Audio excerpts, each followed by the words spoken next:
For those of you watching live, thank you for being patient. There's something about AirPods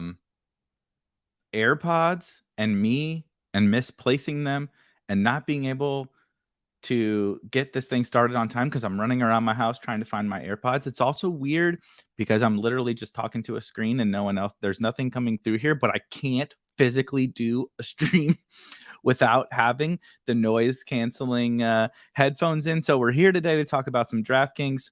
I'm actually really excited to talk about some DraftKings strategy. I've been drafting a ton on DraftKings so far this year. They have a ton of best ball offerings, and I don't think it's getting talked about enough. And there's a lot of really interesting strategies that we can take specifically on in their Millie Maker, in their single entry contest, right? They offer a lot of interesting contests that we can talk through some strategy. So that is what we are going to do today.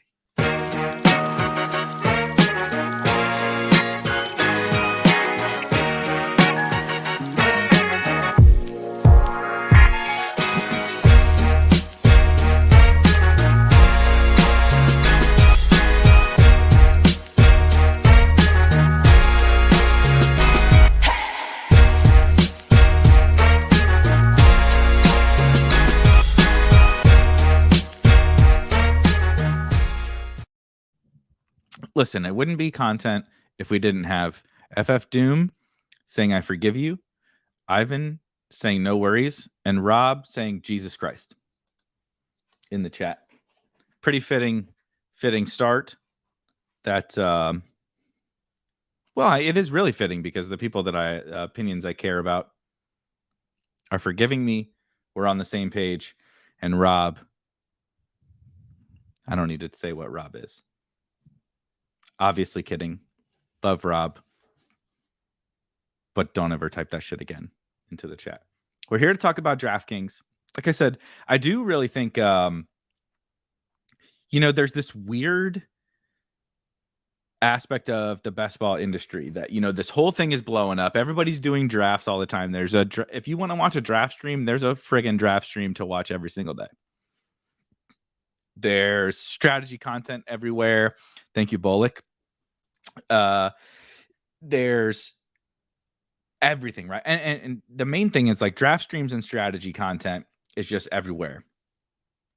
But this is not necessarily meant as a slight on anyone. It is meant as everyone all is focusing on the same thing. Everybody's talking about Underdog because we all agree that it is honestly a lot more easy to it's much easier to draft on Underdog. It's a better user experience.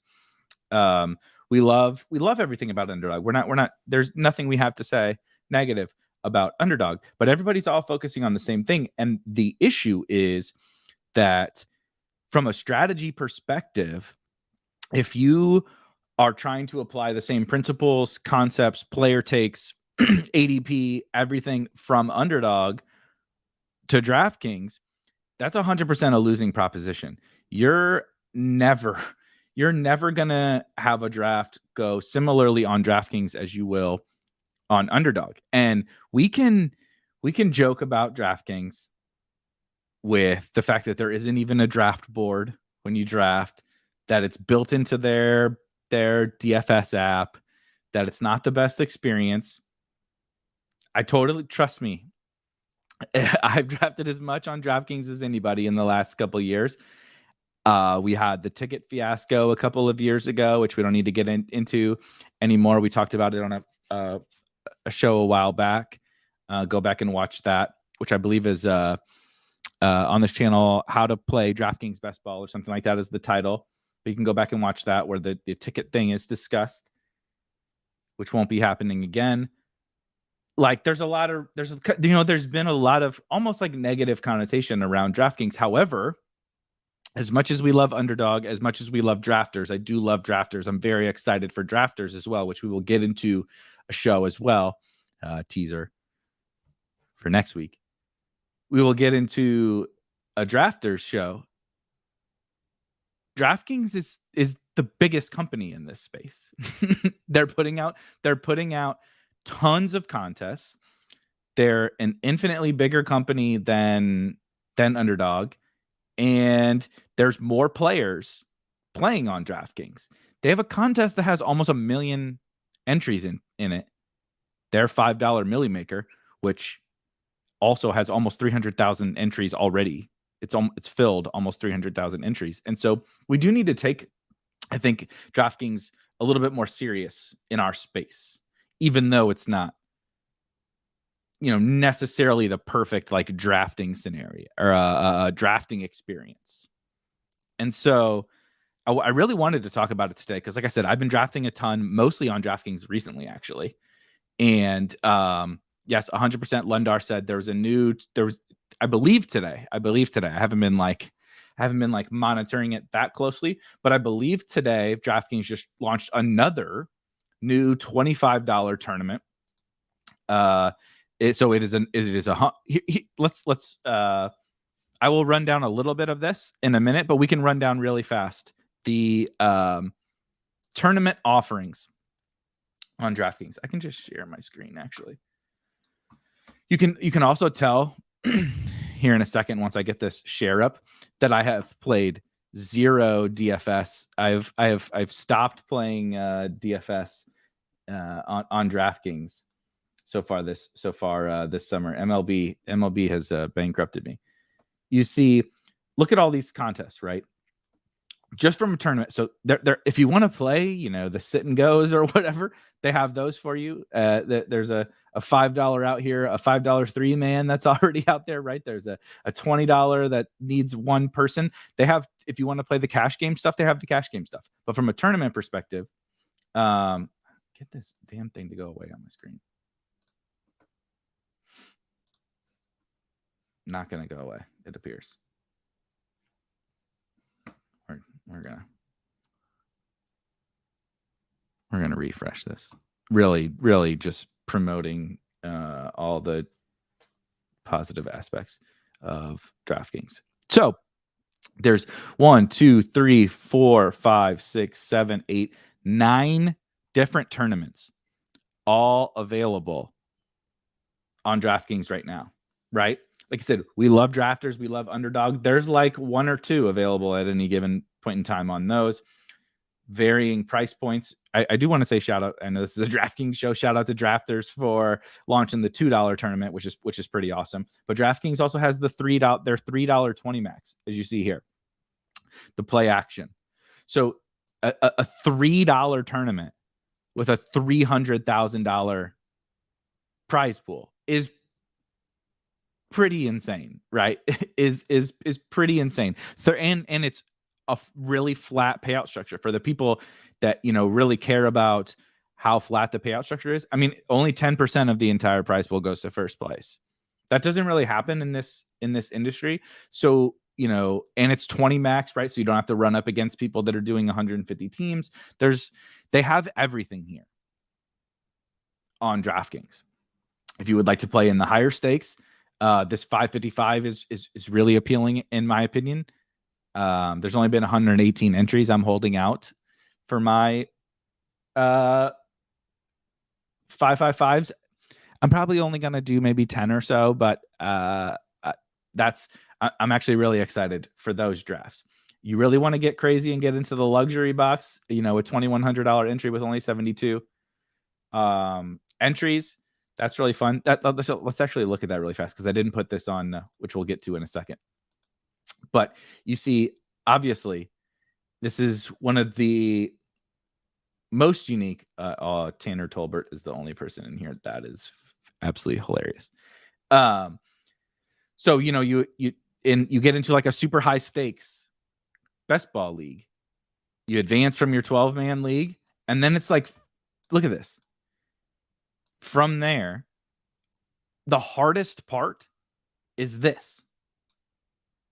From a probability standpoint, you have to get top 2 in your 12-man league and then finish top 3 in a 6-man group, finish top 3 in a 6-man group. And then there's only 3 people that make the final in the 2K tournament, right? So they have offerings for everything. You want to get into single entry, right? We have a $12 single entry. there's another $15 single entry here and a $200 single entry. And then again, as we said, we have the big behemoth, right, which is the $5 milli maker, which is, we're going to get into in a minute, is wildly different than every other tournament on DraftKings, but also wildly different than every tournament in the entire industry. As you see here, like I said, which we'll get into, is almost a 1,000 man final. But there's all these different offerings, right, for us as best ball players on DraftKings. And so it's important to talk about, I am not going to do a draft on the show, Andrew. We're just going to hit some of the strategy elements to the various, both the various tournaments and just DraftKings as a whole. But I am going to do a couple of DraftKings drafts over. I mean, we got 60 days leading up to the NFL season. There will definitely be DraftKings draft streams starting soon, actually. So I'm thinking about doing the Monday stream as a DraftKings draft. And shout out to Tony here, aka Felix, winner of the DraftKings Millie Maker last year, who I'm sure is drafting tons of DK teams. And it is funny. He says, I'm 50%. Are you 50% of the $20? Because if that's what you're saying. Sorry, Carlos. See ya. I know you're kidding.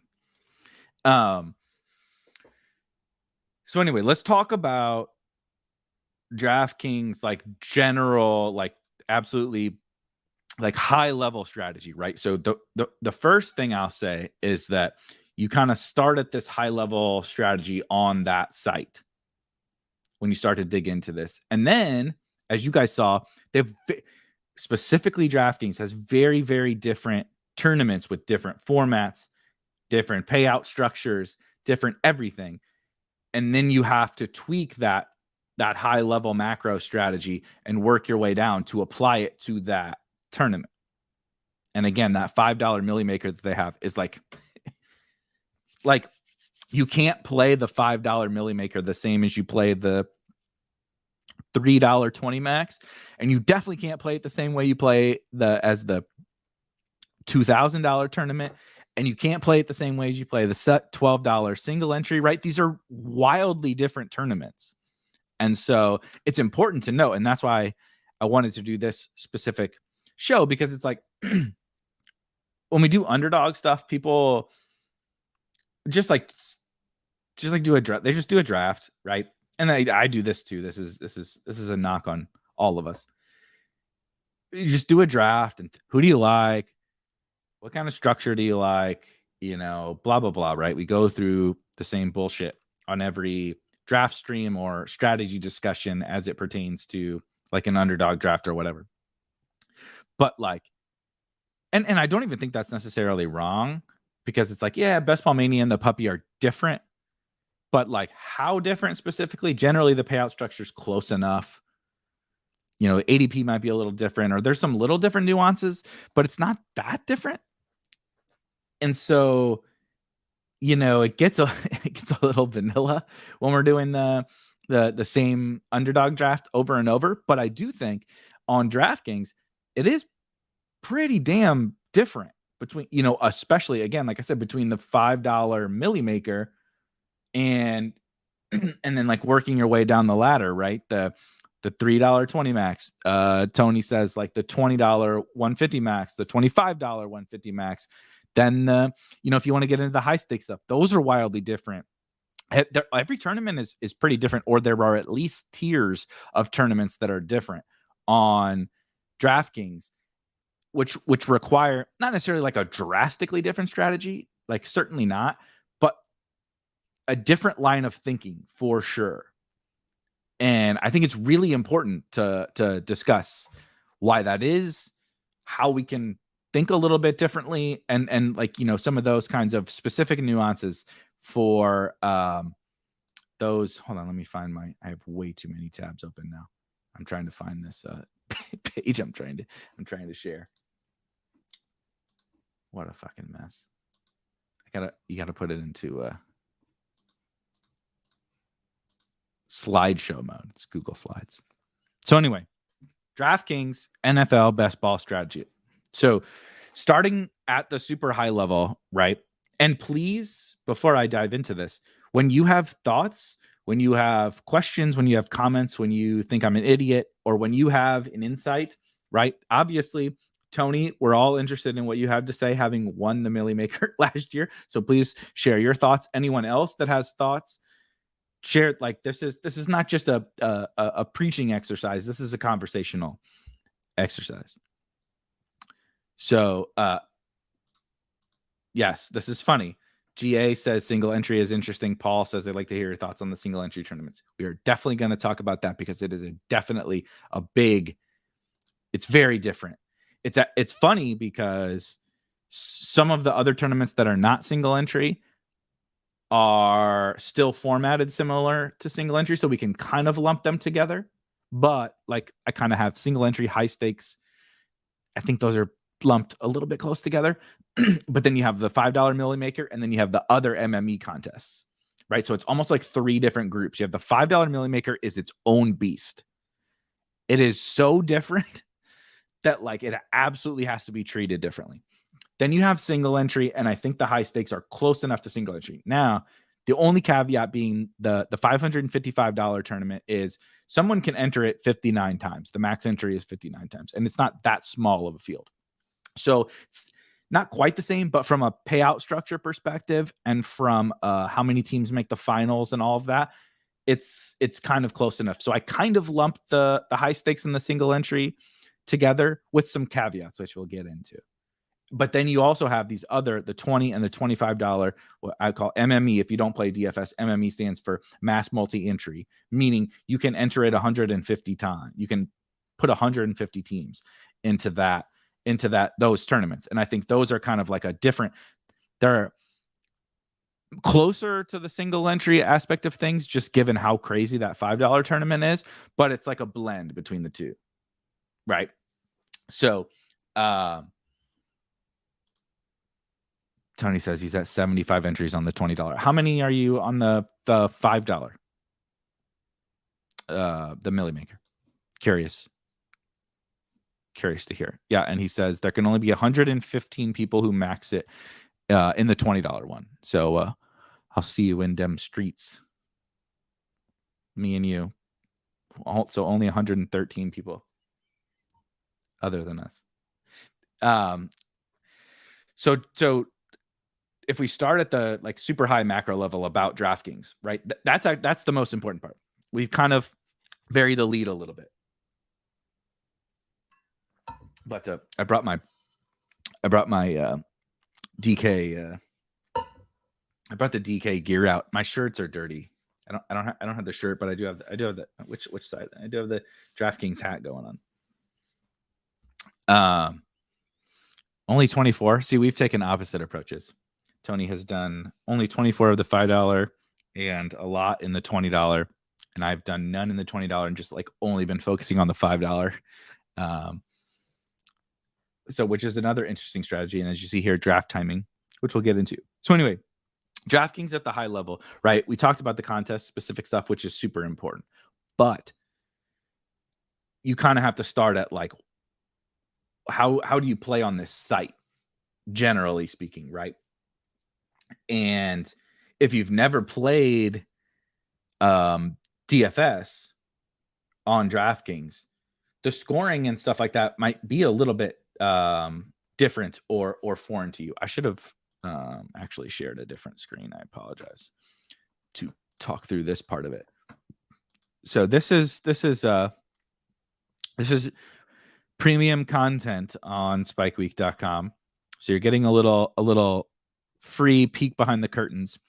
But we do, I do what I call a playbook for every single tournament. I am lumping the single entries and stuff together on DraftKings. I started writing that today.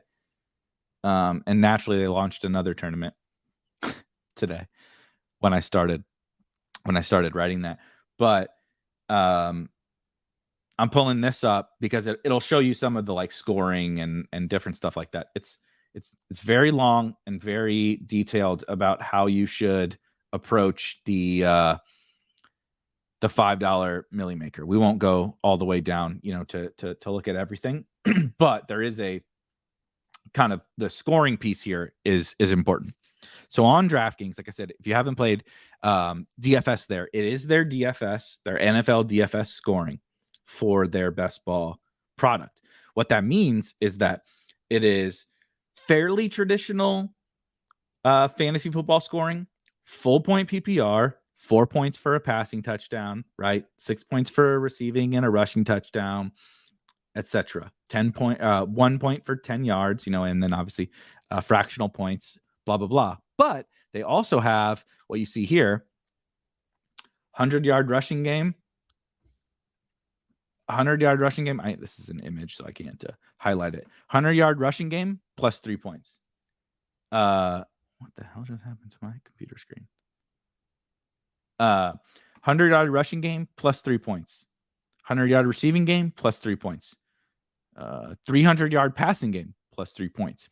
So those bonuses are a fairly big deal. So then when you compound the fact that it is a full point PPR site and you get these bonuses, and 2 of the 3 bonuses are passing related in modern day NFL, which has become much more of a passing league, right?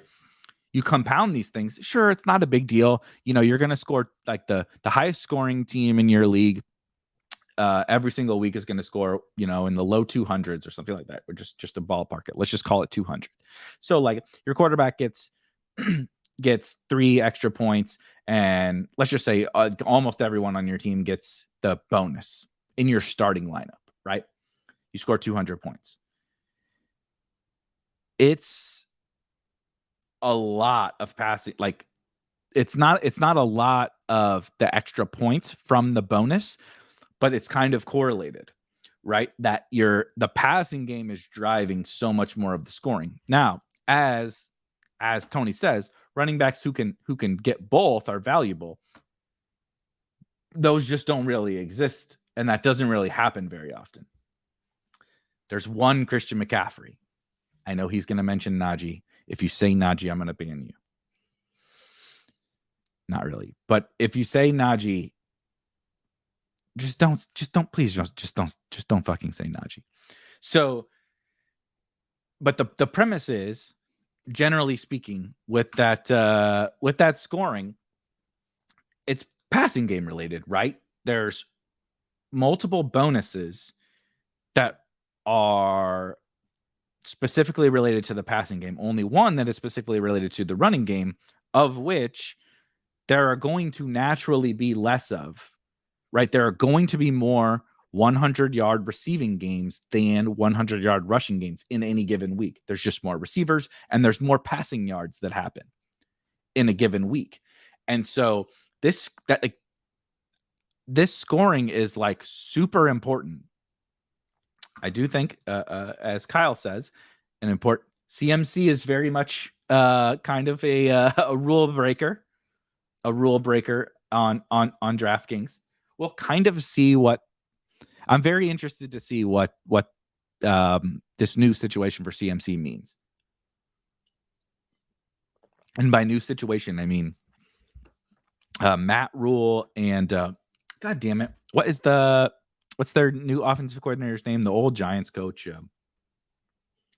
whatever, not important. But they fired Joe Brady, a really brilliant offensive mind, and they brought in another dusty coach to pair with Matt Rule, and it's like, and then they brought in Baker Mayfield, which is like not the world's best fit, but Christian McCaffrey's profile is obviously a unicorn, basically. in the modern day NFL. However, I wanted to talk about this scoring thing because I think it goes a little overlooked, honestly. Like, you still see lots of, and I'm not saying don't take early running backs. We'll get into next the draft environment. But it's not to say don't take early running backs, because actually there are thank you, B Kurt. B Kurt says Ben McAdoo. That's the offensive coordinator for the Panthers now, which is just What a disaster. It's not to say don't take early running backs, like I said, which we will get into, but it is to say if you're just treating this like any old ho-hum draft where like, oh, yep, I'm going to draft my running backs early, it's kind of crazy to me, some of the running backs that go where they go, the Henrys and the Chubbs, and I know Mixon caught quite a few balls last year, but it all the reporting and stuff is kind of anti-Mixon as a pass catcher and every down back. There's a lot of guys that go super early that like don't really play to the scoring format. And so it is something I believe that is like one of the most important, like before we get into any of this other stuff about DraftKings strategy, the number one thing to remember is that it is full point PPR with 3 bonuses. 2 of the 3 bonuses are passing related. 2 of the 3 bonuses that are passing related are also correlated, like from a upside perspective. If your quarterback, if Joe Burrow is throwing for 300 yards and throwing a bunch of times, T. Higgins and Jamar Chase and Tyler Boyd are probably catching multiple passes, which is a point for every time they catch the ball, and they have a better shot at the 100-yard bonus. They also probably have a better shot at more touchdowns. It's like so many of the elements play to the passing game. And so that's really, really important to keep in mind when we are talking about DraftKings. And I just feel like it's not like I certainly haven't solved world hunger on DraftKings. Tony kind of has.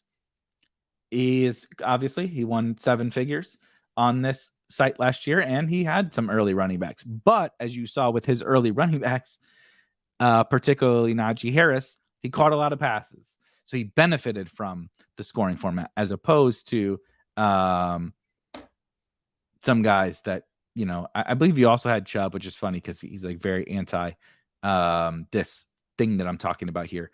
But when you have like 75% Cooper Kupp, Deebo Samuel, and all the right guys, I think Nick Chubb will be just fine on the teams that you had. But you get the point. It's very passing game heightened, right? Very passing game heightened. Bullock. Let's go back to this guy. So we talked about the scoring, and we talked about the scoring for probably too long, but I really do think it was like super important because you guys probably understood, most of you guys watching this probably like already understood the scoring, but like to hammer home what that even like really means, how much, like how important that, like think about like a ceiling exercise, like because when you think about week 17, you have to think about the ceiling stuff. It's like if all the highest outcomes from this scoring format are passing related, what does that mean about the team that I want to have when I get to week 17? Right? Nope. Everybody just drafts and they're just like, oh, I like this guy. I like that guy, whatever. They don't ever think about like truly what that scoring means. I don't know what did you say about David Bell? What am I missing? Bullock just got David Bell at pick 240 on DraftKings. Are there 240 picks? I guess is that the last pick? I'm bad at math. Which makes the variance of DK draft rooms even more tilting. Yeah, definitely. That is an absolute fact. Anyway, before we move on, let's hit some of these comments. Sorry, I was not trying to ignore anyone's comments. Rob said he fired at the $15 single entry today and got Jamar Chase at 7. Let's see here. Yeah, we're definitely going to get into this. Doom, my brother. Let's see. DPR says, I got insane value when the $5 DK tournament launched, like Bateman in the 9th round. Jeez. Yeah. We'll get into that a little bit too when we get down to the tournament formats. It's interesting with those tournaments and with DraftKings in general. Kyle says the craziest thing is wide receivers are so much better on DraftKings. Yeah, this is it. This is a perfect segue. Thank you for posting this. This is the perfect segue into the draft environment thing where it's like I just spent 15 minutes or whatever talking about like a passing game, you idiots. And then as Kyle says, All the wide receivers go later. All of them go later on DraftKings than Underdog. It's crazy. Sometimes you can get Rob said he got Chase later, like several, and that's just a few picks in the first round. But like I said, I started the playbook for the single entry / high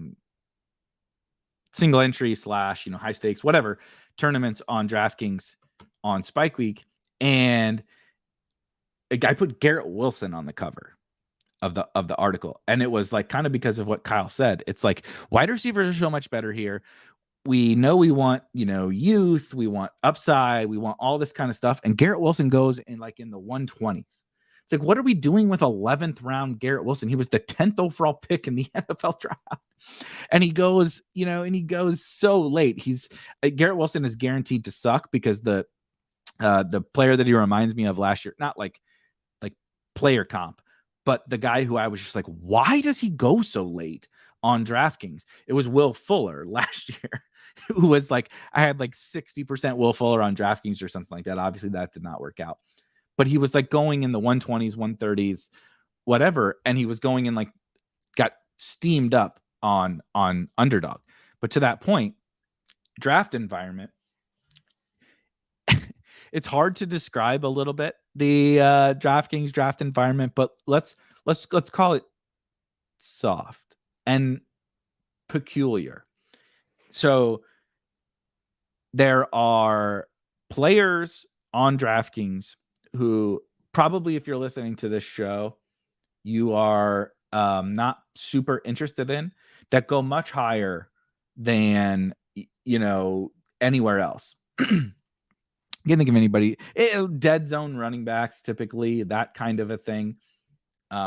Maybe some lower upside quarterbacks, the Kirk Cousins and Derek Carrs of the world, which we'll get into the quarterback thing in just a second. But there are guys who either, we're just not generally interested in for fantasy, or are not super high upside picks, or whatever, that just go a little bit earlier than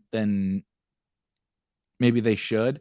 Like if you look, it's not like knocking necessarily any of those guys, but it is, if you go look across any rankings, any strategy content, not just here, go wherever your other favorite website is, right? If you like Establish the Run, if you like RotoViz, if you like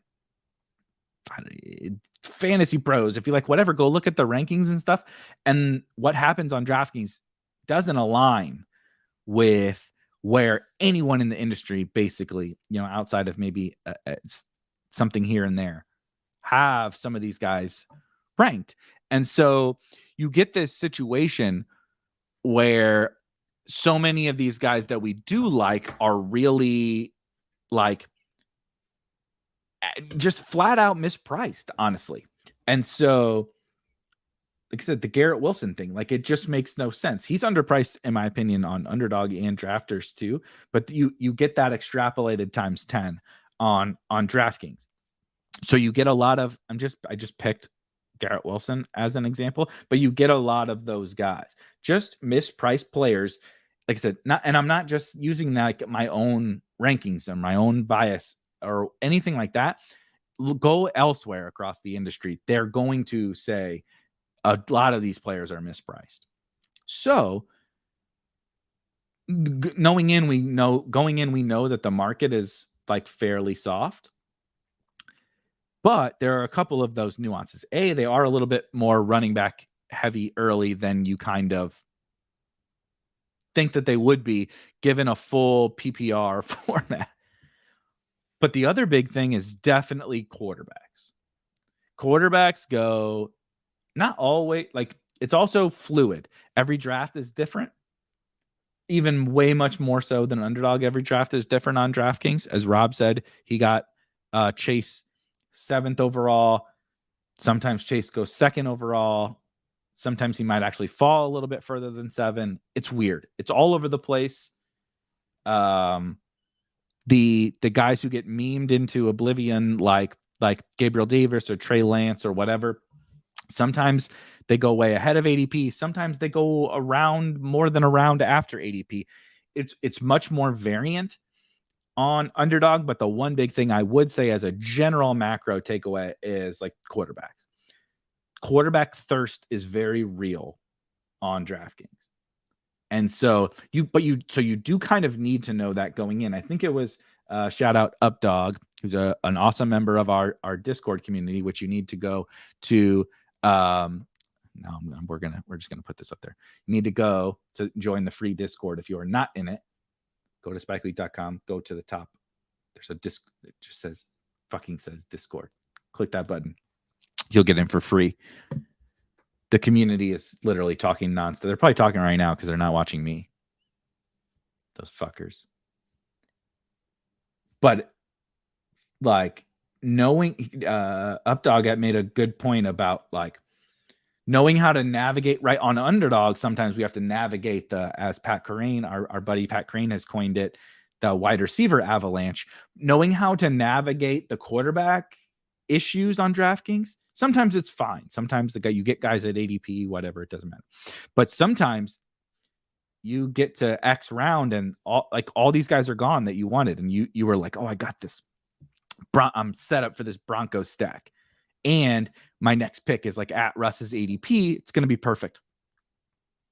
Nah, wave, son. Somebody takes Russ 20 picks ahead of ADP with no Broncos on their team. You know, it's wildly unpredictable. And in general, quarterback is the area where it happens the most. And so knowing that going in, setting yourself up for, we also know that stacking is very important, right? Not just for the playoffs, but for the season as a whole. And so knowing the fact that this draft environment is very quarterback thirsty, setting yourself up for flexibility around the quarterback position can be very advantageous. So that's, you know, you kind of have to test it out and figure out how it's going to work in any, you know, like particular draft room or whatever. Feel out your draft room and kind of hope for a little bit of good luck, generally speaking, on quarterbacks. But knowing going in that the entire quarterback market is probably going to be a little bit difficult to navigate relative to the other positions is important. Yeah, Bullock says, I've seen at least one Brady 101 on DraftKings. I guess that's the other thing. Thank you for saying that, Bullock. That's the other thing I would say about DraftKings is that, you know, it's not that there aren't crazy drafts and like crazy wild picks that happen on Underdog or Drafters, but generally speaking, on DraftKings, they'll happen way more often. You will hop into a draft and the 5th overall pick takes Russell Wilson or Tom Brady, or takes, it seems to happen with quarterbacks more often. There's not as many reaches for like Juju in the 1st. It's always a quarterback. It's weird, but you kind of get that weird, you know, just really soft draft rooms. Like I said, the market is soft. ADPs are bad. You get, I can't speak to why specifically that is. If people are just burning money, you know, I don't want to speculate on anything else, but there's just a lot more of that from a draft environment perspective. We kind of talked about, Mookie says Mahomes 105. Kyle also mentions that, I think QB ADP is actually falling over the last month on DK, but I would expect it to rise again when more casuals start drafting. I think that's a very fair assessment. I do find that, one sec. I do find that I like a lot of the QB prices actually on DraftKings right now, and I agree with you with your general assessment of this current moment. Like I said, I can't stop drafting Kyler because you can get him in the 6th round sometimes. Sometimes the QBs will fall. Josh Allen never falls really, but it's unexpected. There's a lot of values. Sometimes the QB room is crazy. Sometimes it's not. The draft environment is extremely unique on DraftKings. Let's see. Bullock says, I didn't proofread this, so hopefully this is not inappropriate. Draft room environment on DK is like some combo of your parents. Maybe 1 or 2 Justin. Okay, some combo of your parents, 1 or 2 Justin Herzigs, your high school friends, and maybe a grandparent, and then you all in one room. I think that's pretty fair. Tony says he's still getting so much Lance around pick 100. Shout out to you. That's impressive. I'm still trying to get a lot of Lance on DK, but I haven't been getting him there as much in my latest DK drafts. So anyway, contest selection. Well, I want to kind of buzz through these a little bit, and then we can get into the format specifically, the format specific talk. We kind of talked really, I don't have a ton more to add about the contest stuff. We talked about that. They have a lot of different offerings, right? And so that's important for all of us as players to understand that each contest is different, which we'll get into kind of some specifics that we can apply to those. But each contest is definitely different. And, other than Tony, none of us have infinite money to throw into this. And so how you go about attacking each of the contests, which contest you want to play, right? If I'm trying to limit my spending a little bit more, that $3 20 max is really nice. If I, only 10% to first place, like that's a really nice tournament. The single entries, really nice. The $5 milli is a lottery scratch off ticket.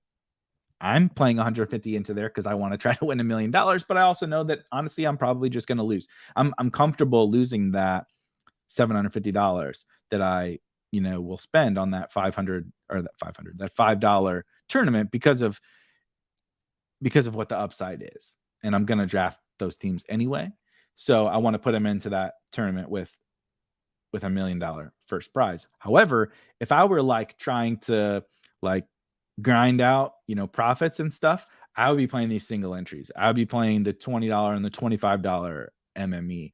I'd be playing these other tournaments. And so looking specifically at each contest, and I would definitely be putting my 20 teams into that $3. I would be making sure I'm really focused on that contest selection on DraftKings. You have to identify your goals, right? What are your goals?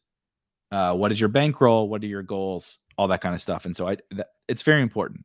Contest selection, draft timing.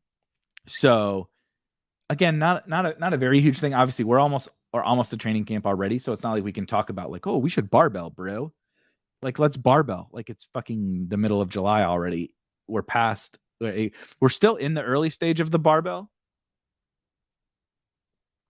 People screw that up too. We're still in the early stage of the barbell, but we've missed the whoever it was that said Rashad Bateman in the 9th round. We've missed that really, really early stage of super, super soft ADP. I do still think the ADP is very soft. However, the one thing about draft timing with DraftKings, my former boss, who I talked a lot with Best Ball, especially last year on DraftKings, an assessment, and I also talked to Justin Herzig from Establish the Run last year afterward. We were talking about lessons in terms of when to draft and blah, blah, blah. And it was you want to draft a little bit on DraftKings early because of the ADP value type stuff. And we'll see how it goes this year. But you get so many more of the casuals into the late DraftKings drafts, in August and September leading up to the season, that if you're a skillful drafter, you can get awesome teams, even though you may not get the Batemans in the 9th round from super early drafts. Excuse me. You can just absolutely dominate your drafts late because there's just a lot more casuals. There's a lot more, Joe Schmo with a DraftKings account comes in. He's like, oh, I'll try this. I'll try this best ball thing. As Paul says, yeah, literally,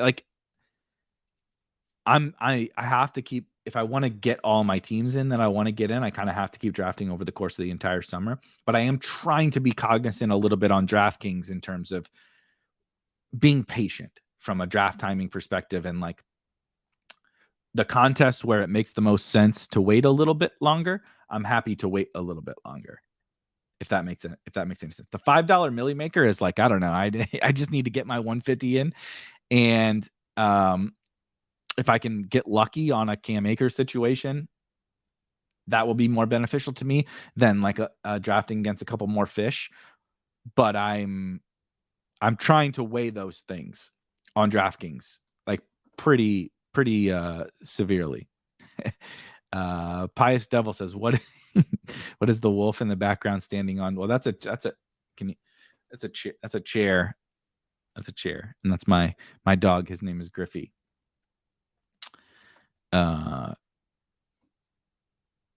Mookie says, Barbell, do you know how hard it is to not draft teams in late July and August? Yeah, I agree. I totally agree. So let's talk about the formats.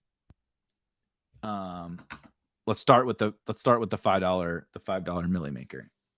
My damn, something is catching on my AirPods. I should have never even went and tried to find them. It's driving me nuts.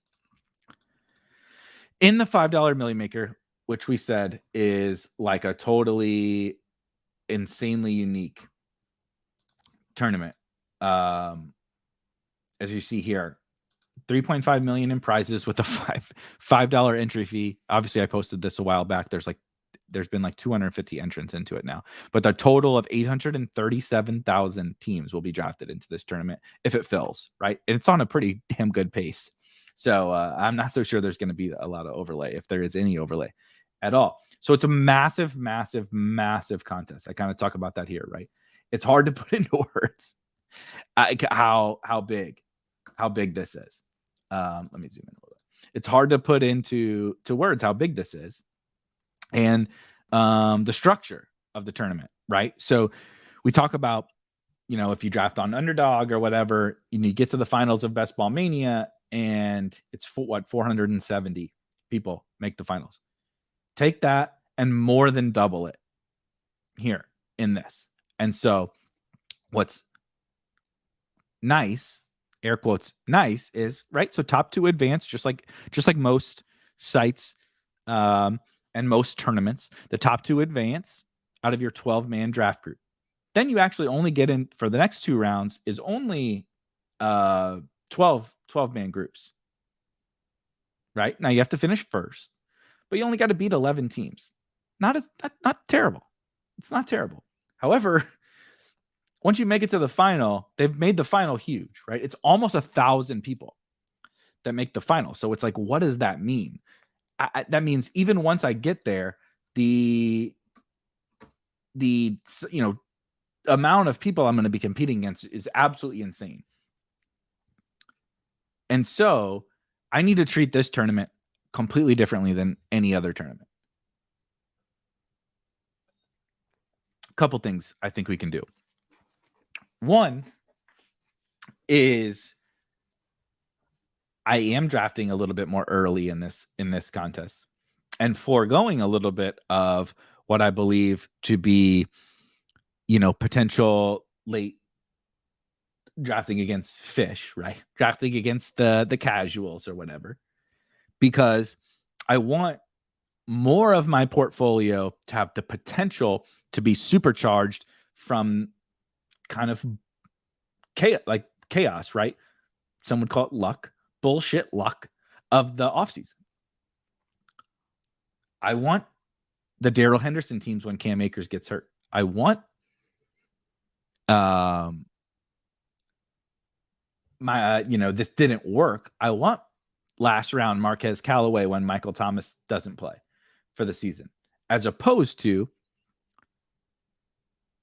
drafting all my teams later, where I'm not going to get any form really of that insane value. You're gonna get some ADP value because you're drafting against some bad players, but honestly, you're still drafting against bad players right now. And so only in this specific tournament, I'm definitely not using all my bullets in this early, but I do want to have early bullets in this tournament because still only 25% of the field or whatever is going to have, pre-training camp teams, give or take 30% of the field or whatever. And so there's only so many teams that can have that Darrell Henderson situation on their teams. And in this, I just need a supercharged team a little bit more. Because when I get to that 1,000-man final, there's going to be so many good teams. I need a little bit of that extra firepower to, it's not like, I mean, you could draft a team on the last day and it win this thing. But I'm saying from a projection standpoint, from an upside standpoint, having a little bit of that superchargedness is a little more helpful in this, because I got to beat a lot more people. And when you reach a final that has 1,000 people, when you reach any of these finals, there's going to be a lot of overlap of players, right? Whether, last year, Mark Andrews, Cooper Kupp, Jonathan Taylor, whatever, all those guys have crazy high ownership in the final round. That's just like how this game works. You're going to have tons of overlap. So I need to find ways to, if I hit on those guys, how do I change? I don't only want to flip coins. I would love to be the favorite. You know what I mean? As opposed to just flip a coin of like, oh, yep, it's my Cooper Kupp, Andrews, JT team against everyone else's, and I'm flipping Tyler Boyd against Michael Gallup. Like, I don't know. At the end of the day, that's what a lot of the teams are going to be. But I would love to, if it were possible for me, to find a way to have a little bit of more uniqueness simply from the time of year that I drafted. The other thing, as I kind of talked about here, I'm not going to, go into all of it. I think we should draft more 0 RB teams. No, don't shoot me. Don't shoot me. I think we should draft more 0 RB teams into this tournament. There's with that big of a final, there's inherent benefit to leverage. There's only one type of player basically that can leverage against your opponents, right? Alexander Madison is direct leverage on Dalvin Cook. D'Onta Foreman is direct leverage on CMC, et cetera, et cetera. Tony Pollard is direct leverage on Zeke. There's only one format, or there's only one structure that maximizes that leverage. And as we talked about at the top, with the scoring of the site being very pass friendly, I can get the superstar pass catchers, the superstar wide receivers, the superstar tight ends, the superstar quarterbacks, and get all of those and leverage the field and build a structure that is definitely going to be more unique. 0 RB, even on DraftKings, is the lowest utilized structure. And so I think, again, don't shoot me. That's what you should build more 0 RB teams in the $5. The other thing is obviously week 17. We don't need to get a ton into week 17, but I would absolutely be prioritizing week 17 correlation, but it would be as Tony kind of says, the lack of people doing week 17 correlation will be smaller on DraftKings too. Definitely agree. People, Underdog is where there's a lot sharper drafters, and they're definitely doing week 17 correlations. There on DraftKings, people will be actively doing it less, and the benefit might even be better because you get full point PPR, right? If one team, if there's a shootout, you're getting more passes and more scoring, which is good in general. But there's also correlation on, like, it doesn't have to be a shootout. It could just be like, I don't know. So the Bears play the Lions, right? I'm not projecting this. The Bears score 28 points in the first. It's 28-0 at halftime. DeAndre Swift. So Fields threw 3 touchdowns to Cole Kmet in the first half. Then DeAndre Swift is down by 28. So the Bears are, playing this prevent defense, and DeAndre Swift catches 10 passes in the second half, right? Obviously, I'm making up whatever scenarios, but those scenarios are more impactful from a pass catching perspective with the bonuses and full point PPR on DraftKings. So those little mini correlations are even more impactful on DraftKings, in my opinion. So let's talk about the other contests. Because the other the $5 is really freaking crazy. So they have, as we talked about, they have multiple single entry tournaments, they have multiple high stakes tournaments, and 2 other MME tournaments. I pulled in the payout structure. They're all very, very, very, very similar. However, you can see the difference, right? I just showed you in that article this exact view on the $5 Milli Maker tournament, and it's largely the same. Close enough. It's largely the same as the shovel. So the shovel pass over here is the 20 or 20, whichever one of the $20 or $25 MME tournament. So we have the bubble screen is a single entry, $12 or $15 entry fee. The double spy is a $200 single entry tournament. And then the shovel pass here is, like I said, I think it's the $20 or $25. Somebody can correct me. It's a $20 or $25 MME. So you can enter 150 times, right? It's a 300K prize pool. The single entries, as you see over here, so it's always the same thing. Top 2 advance from that 12-man group. But then, in this bubble screen, again, the top 2 advance from that 12-man group, and then the top 1 advances from another 12-man group, and then it's a 9-person final. So it's like a fairly similar first 3 rounds to the $5 Milli Maker. It's pretty much the same except for the second round. But then it's only 9 people. You only have to compete against 8 other people when you make that final. However, you get to the double spy, same first round, obviously. Then it's only a 6-person group. Top 2 from a 6-person group. So top 33%. You only have to finish over 4 other people in the second round. And then you again advance to a 6-person group in which you have to finish top 1. Way easier to make the final. And then it's still only a 10-person final in the double spy. Like, those single entry tournaments are so different. Like, especially look at the double spy. The bubble screen is like, at least the first 3 rounds are close, but then the final is only 9-person. So how I would approach that is I don't have an issue with this, as Tony says, 3 QBs. I think that's totally fine. I'm not gonna say that that's a must necessarily, but what I would say is I have zero care about uniqueness. We talk about uniqueness and stuff in all these other tournaments. And these, when we get to the 9-person, 10-person, 20-person, 30-person finals, throw that uniqueness bullshit out the window. Don't ever even think about it. It doesn't matter. It doesn't matter. The uniqueness stuff only matters for the $5 Milli Maker, where there's a million entries, literally 837,000 entries and 1,000 in the final. You have to think about some of these kind of crazy things. In these contests, you absolutely do not.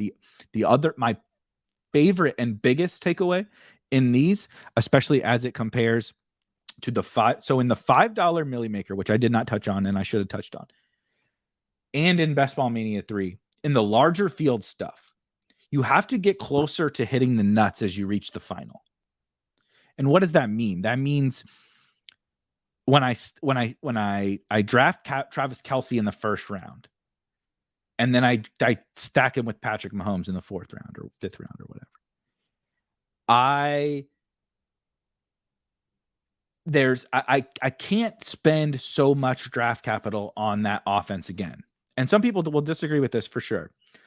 But because I kind of need to I need Travis Kelce to be the first round guy, not only for the season, but when we get to, like, he's competing against all the other best players in fantasy. Obviously, he's a tight end, so it's a little bit different, but I need Travis Kelce to be the chief, right?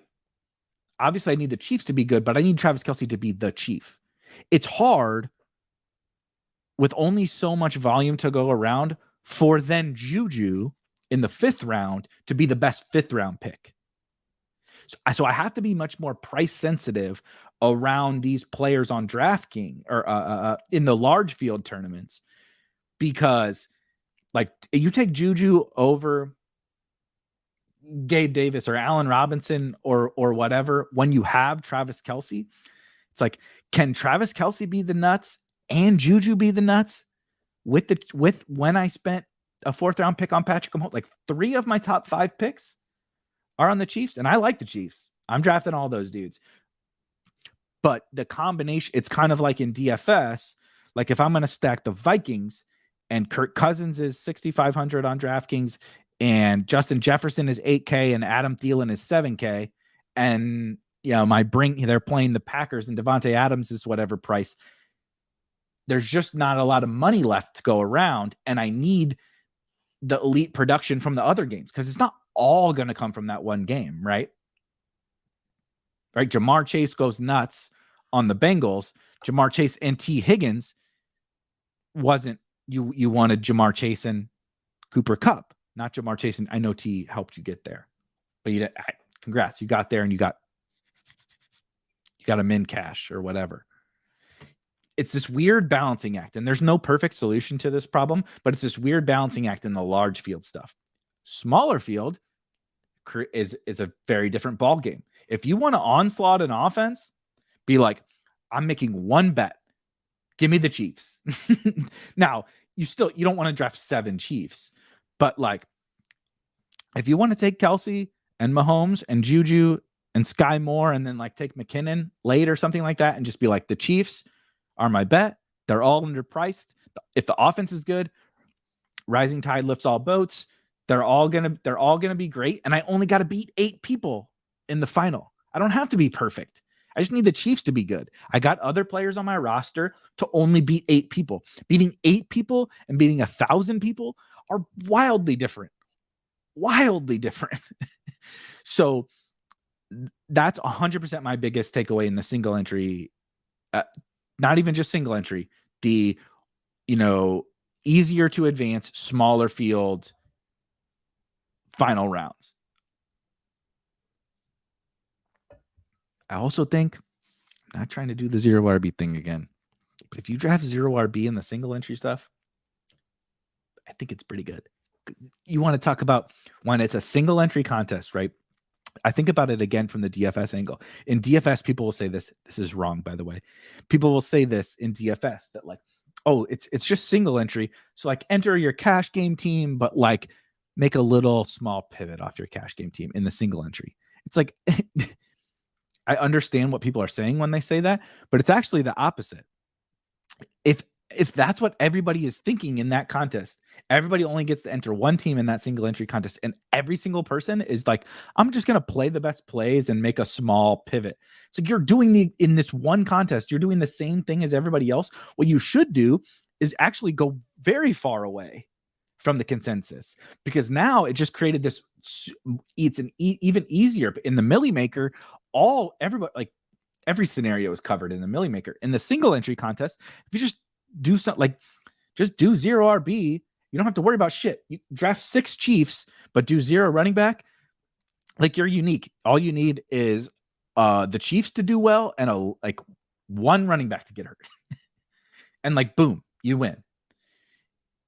Because nobody's willing to do that in the single entry contest, because like, this is my only, like they treat it like a cash game type of thing. And that's the wrong thinking. It's actually, you should actually be thinking about what's the cleanest path for me to get first place. Is probably the furthest away from a cash game team as possible in the single entry contest, because our opponents, it's a peer-to-peer game. All of our opponents are building something similar to a cash game structure. If they're all doing that, I want to do literally the polar opposite. Because it creates, especially in best ball, it creates the easiest path for me to get first place. By far the easiest path. Rob says he went 0 RB in the $15 single entry today. So maybe I changed my mind. Don't do a robust RB in the $15 single entry. Kidding. Bullock says the $25 entry opened today. It has 23,000 entrants, 150 max, and a 27 team final. It's like a hybrid of the small field and multi-entry. Pretty interesting. God damn it, Tony. Not Najee 101. You are gonna get banned.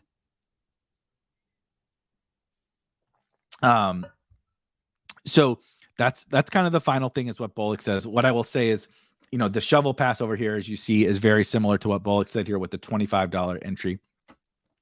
20K entrance or whatever. That one has a 2017 final, he says. 2017 final. Shovel pass here has a 2020 team final, right? Fairly similar. A little bit different than these, but I would be treating those MME contests closer to the single entry contest than the $5.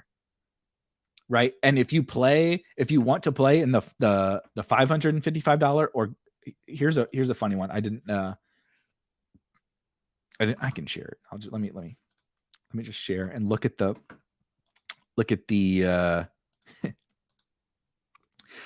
here's the luxury box, right?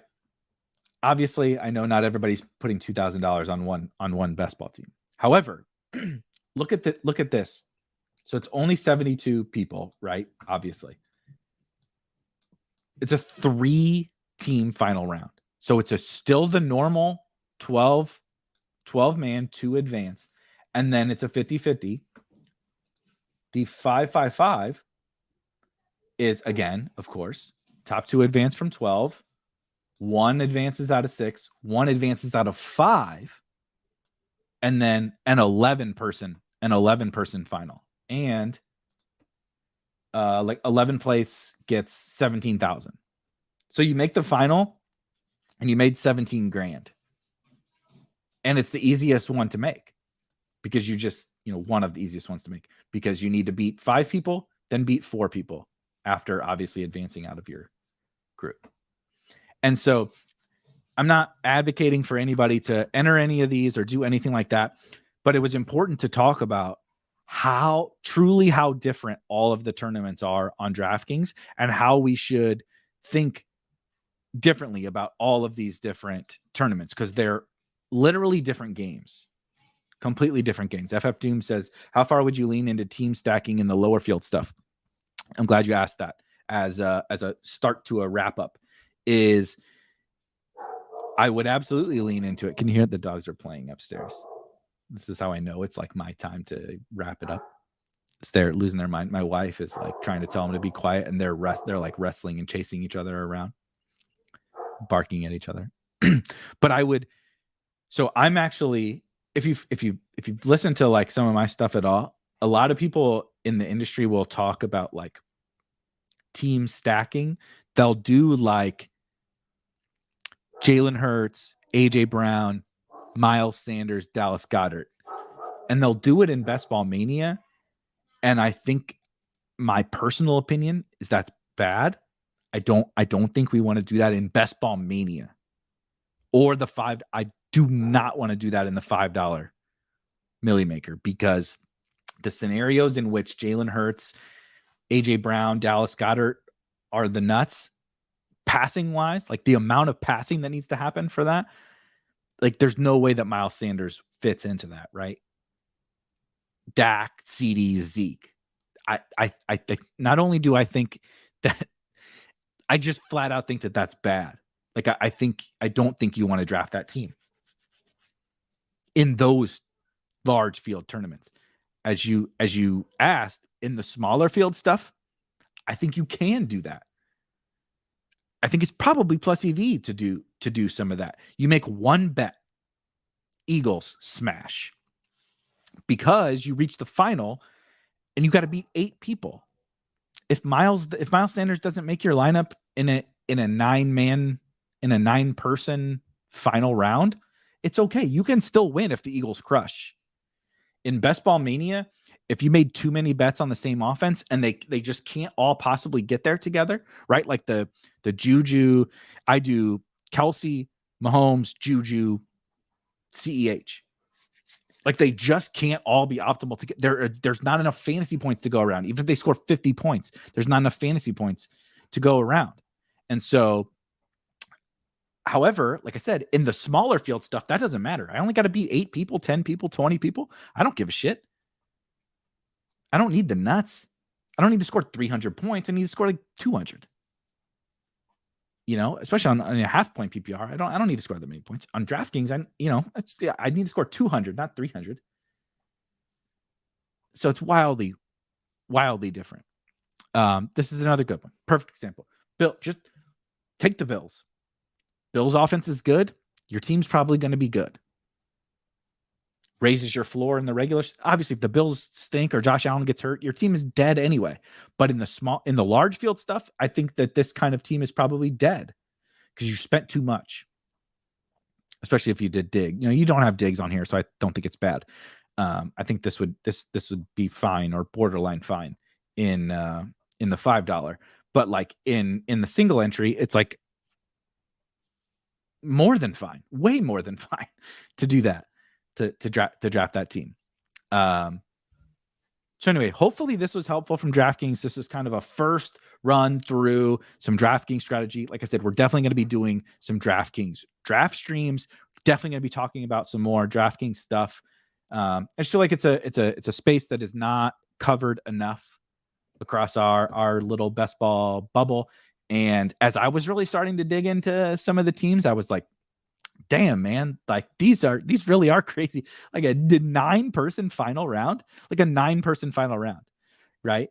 I think if you're at all taking this seriously, I would be entering these single entry tournaments like 100%. I'd be entering that $3.20 max. I'd be entering these single entry tournaments. I think, if you only want to spend so much money, if you want to give yourself a shot at the crazy, monetary outcome, the $1 million, the $5 Millie Maker is where it's at. I think there's a lot of great offerings on DraftKings, even if the platform is not perfect. It's not perfect. I'm really upset to say that tomorrow, in case you missed it, I am doing another painful